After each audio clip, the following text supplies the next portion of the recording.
welcome to this very special episode of By the Way. We have been talking to doctors from across the country in this series, trying to understand what are the different things, what are the different variants about COVID, what is it that people can do.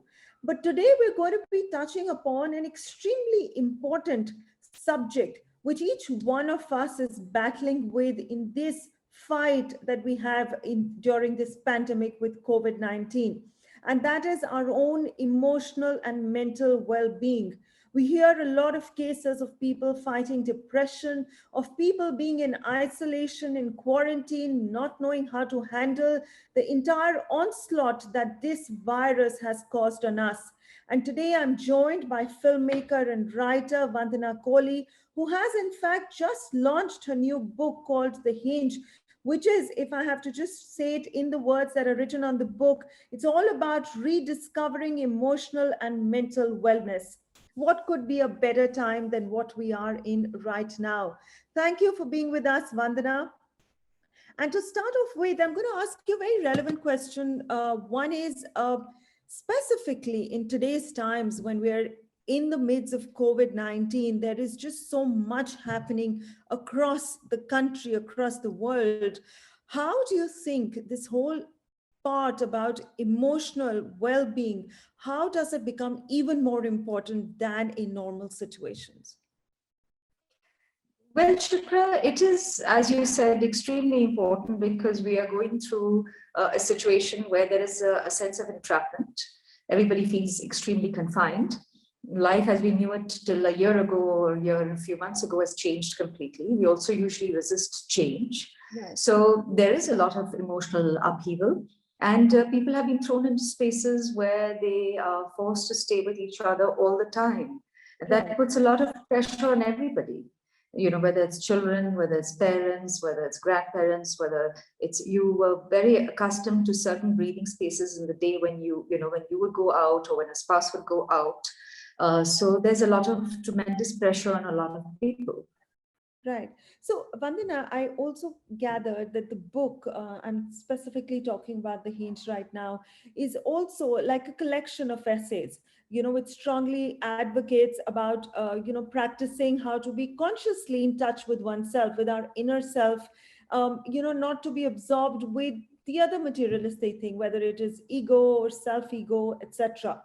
Now, how would you explain this? And, are there real life examples that you have taken here, what people have gone through and how they've come out of it? How has that been presented in the book? Well, Hinge actually, Shipra, has 3 segments. It is a collection of essays, but within that it has 3 sections. The first one is called Normal, which tries to define what is normal in an Indian context, and I don't think it's limited to an Indian context. But if normal is narrow, then the chances of abnormal become much more. So, but basically what normal tries to do is that it looks for triggers that may come from our definition of normal, triggers to emotional tumult, for instance. The second section is called Unhinge. And the second section talks about emotions and the depressive trajectory, for instance, which, how does it work? What prods it in us? What can cause it? So that if we understand the arc that we ride with these powerful emotions, whether it's depression, if you know how debilitating depression is, how does depression feel? What's going on in the mind of a person who's experiencing depression? What's going on in the body, for instance? What's going on in the psyche? So Unhinge actually looks at that. It looks at anger, because the one thing that while anger is an extremely powerful emotion, and we can use the power of anger to affect change so often, yet the danger of anger is that it can become addictive, and that also we can find ourselves stuck in it. So it looks at the nature of such emotions, and the last segment is called Hinge. Right. Which is how do we, if we are, if we are caught in the grip of these emotions, whether it's depression, whether it's anger, whether it's just resistance, then how do we find ourselves back at a point which will enable us to engage with a sense of flow, and so that we're not stuck, so that we can move on. And Hinge, therefore, this final segment of Hinge talks about logic, what are logical small ways that you can make a difference, how you can use your body, how you can get into a certain routine. What is it that we need to process in our minds, for instance? So there's a chapter on thought, which looks at a broader philosophical context. There are very deep, profound existential questions that plague us all the time. For instance, how do I resolve the injustice that I see? How do I handle the dark that comes to me? How do I handle disappointment? Where do I place it so that it is not debilitating, so that it doesn't affect my flow onwards? And I must say this because this is one of my favorite chapters. It also talks about heart. Because in all our talk of efficiency and all our talk of success, we can't ignore the plane of the heart. And the final chapter in Hinge and of the book is called Center, which is a point of equipoise within each of us. And if we are able to align ourselves to that, and Center actually talks about it, talks about what that center is and how do we align ourselves to it. Because if we are aligned to that point within us, then we are engaged with a sense of flow. Right. So Vandana, I really agree with the way the process, the way you have defined it. My question is that how does then a person actually realize that they are now getting into, or they're at that border, the crossroads of now getting into a depressive state? For example, you also state in your book that every 1 in 4 people in India and around the world are susceptible to an episode of major depression. And the World Health Organization had also labeled India as the most depressed country 2 years back. Now, in a scenario like this, and in these numbers, which are very stark on our face, and the present situation of COVID, do you think there are some coping mechanisms that people at home who are alone can, keep in mind to really overcome the state of depression? Yes, Shukra, you're right. If we understand the trajectory of depression, which is what Hinge talks about in the section on Hinge, then we're able to better recognize it, both for ourselves as well as for people around us. I think half the problem comes is that when there is depression, there is usually a withdrawal. And family sometimes is not able to recognize that or take it seriously enough. And Hinge, the book talks about that trajectory.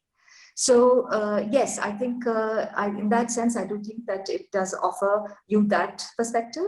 Additionally, as I said, since the last segment 3 is Hinge, it talks about coping mechanisms. It talks about how if you are within that abyss, the depressive abyss, or you're stuck in anger, or you're at a point where you're completely blocked with resistance. Because to my mind, actually, a lot of emotional tumult and conflict comes from a sense of congealed resistance to something, whether it's resistance to change, whether it's resistance to process a certain event or process our own inner, aspirations, which may be out of sync. There could be several reasons for it.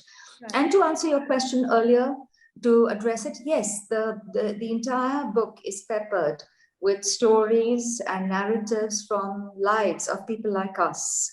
So it's not an academic book. It is a book right. for all of us, for me, for you, and it's right. written in a way. It's written in a way with these examples, so that one is able to hopefully relate to them. Absolutely, and I think that's very important, because it's only when you have stories, when you have real life events that have happened with people, can you somewhere get some flavors of it and feel that maybe something like this is happening in my life, and hence I can overcome it.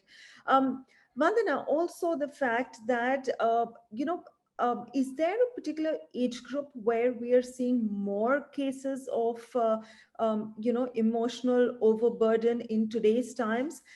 Is it the younger generation, or people in college, or people who are starting their careers? Is there some trajectory that you're seeing in your years of research in this field? Well, actually, you did name the younger generation or youngsters who are now wanting to go to college. I think they've been really badly hit by the pandemic, by the lockdown. Right. and by this sense of restriction, because they were looking forward to beginning a new phase in their lives. Many of them have applied abroad. Many of them were looking forward to that experience on campus and are now taking online courses. For those who are taking online courses at universities abroad, the timings are completely out of whack because they're studying at night. They have classes running through the night. They're sleeping through the day. That interferes with the circadian rhythm of your body. So that is, another cause for emotional and bodily, physiological, and therefore emotional, turmoil and tumult. I also feel that the younger generation is more susceptible for the reason that I find there is, I will generalize, pardon me for it, but I will. There is a lack of resilience, and there are several reasons for that. One is this instant technology. Right. When everything is instant, you're looking for instant gratification. Everything has to happen right now.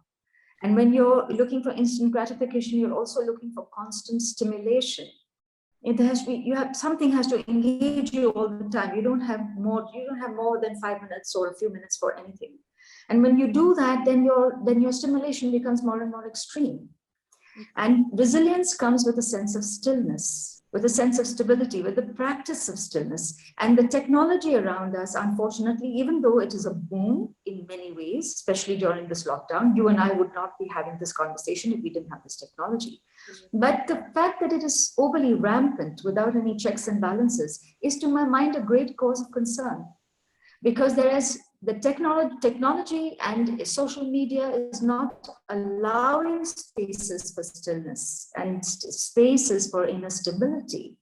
And that plays out as a lack of resilience, as a lack of tolerance, as deep disappointment for the smallest things. You don't have enough likes on one of your posts and you're extremely dejected. Absolutely. So how are you going to face real challenges in life?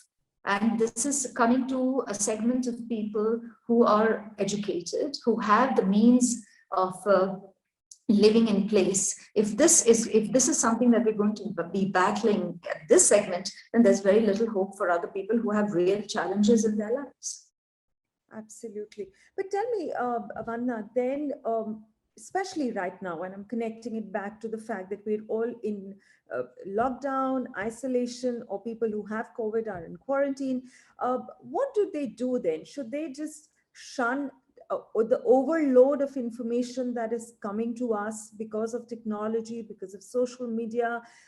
Is that over access actually creating the problems that we are faced with, our own internal problems that are then coming out in major emotional turmoil? And are there small tips that you can give to our readers of what they can do when they are stuck at home, because we really don't have a choice at the moment? Well, Shipra, I think, the solution to my mind lies in a sense of balance. I cannot, or you cannot tell anybody how much social media is good for them or not. I think every individual has to determine that for his or her own self. True. Having said that, I do believe that if we are stuck at home, a sense of a physical routine is very important. And routine is a very boring word, I'm afraid, but it is extremely useful. Right. So a sense of routine, and physical activity, whether it's exercising, whether it's yoga, whether it's walking around your dining table, if that's the need of the hour. But that movement, we are built for activity. Part of our problem comes when we are sitting in front of something for long hours and only our mind is working. Emotional, mental wellness, to my mind, comes from how we feel. It comes from our emotions also. How we feel sometimes is determined even quite simply by how the body is. If you haven't walked enough, if you've eaten too much, if you snacked on stuff which is not healthy enough, and you've been lying around and you've been, watching or stuck to a screen for too long, then you're going to feel lousy. And when you begin to feel lousy, your mind begins to look for all kinds of reasons and then identifies reasons which are very far away for how you're feeling. My life is not going this way and it should be this way and I should be here and I should be there. Whereas the trigger was simply the fact that you were not physically engaged and that body didn't get enough attention. So I do suggest being mindful of that. I do suggest having a simple routine. Right. I do suggest engaging yourself with something that you've always wanted to do, which we've seen a lot of. You know, the one thing that early on in the lockdown last year, maybe sometime around May, June last year, the one commodity that was short were guitars. Yeah. Because so many people bought guitars online because they suddenly had the time and there was nowhere to go. And I think that was such a hopeful sign. There's so many people who've turned chef, you know, who've learned all kinds of complicated cuisine. And there are people who've learned languages. I think that is the human spirit is capable of great creativity in the simplest of ways. And I think this is a great opportunity to pursue an aspiration, to pursue something that you've been wanting to do. I'd like to quote Dr. Meenakshi Gopinath, who was principal of our college at Delhi University at LSR, where she says that every challenge is actually a great opportunity. True. You know, that we can convert it into a great opportunity. And so I feel, and I think that is very, very doable. Absolutely, absolutely. I think you nailed it absolutely perfectly. Every challenge has an opportunity, and as we can see, we're right in the midst of a challenge, which of course is humongous. I think once in a lifetime for most of us to be able to see a pandemic and a situation like what's happening. But I think it's about taking a stop, halting, and really thinking about what we want to do. And as you said, being in the balance. You want to add something, Vandana? Yes, I do want to, Shipra. I think that, Hinge talks about emotions and their trajectory and how to deal with them, and therefore hinge yourself back to a sense of flow and be engaged with a sense of stability and a sense of flow. Today it's the pandemic. Tomorrow the challenge could be something else. True. But if we understand how emotions work and how we ride their arc, we are in a better place, I would believe, to handle it and to transform, all that, the energy of all those emotions into something more constructive. Absolutely. And I think, Vandana, that's one thing that I'm going to definitely do is get a copy of your book, read it, because I think it is very important to be able to rediscover our emotional and mental wellness, to rediscover ourselves and not get lost in the plethora of things that are happening around us that are always trying to pull us back from where we can move on. And I think it's a perfect time to really take charge and not as they say, get flown with the flood of emotions that we otherwise are experiencing. Thank you so much, Vandana. I wish you all the very best for your book, and I'm sure it's going to really have a larger impact on the lives of a lot of people who are right now specifically undergoing a lot of trauma and turbulence in their personal lives. Thank you so much for being with us and talking to us, Vandana. Thank you.